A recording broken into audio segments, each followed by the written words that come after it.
तरीही झोळीतल्या मला ती दोन्ही हातांनी सावरून धरायची.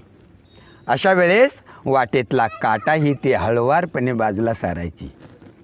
मला कडेवर घेऊन पाण्याला जायची, पाठीवर बांधून शेतात काम करायची. मातीचं आणि मातेचं छान जमायचं. दिवसभर त्या एकमेकीशी हितगुज करायच्या. त्यांचं बोलणं मात्र कधीच कुणाला नाही कळायचं. शेवटी आईने इथली सगळी आवराआवर केली. आपलं संपूर्ण आई पण लेकी सुनांच्या ओटीत घालून ती परधाम यात्रेला निघून गेली.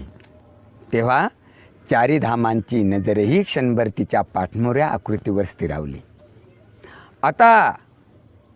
आता मी आईच्या आठवणीने व्याकुळ होतो. तेव्हा शेतात बांधावर कडामेरानी आईला शोधतो. शेवटी मातेलाच विचारतो, माते मला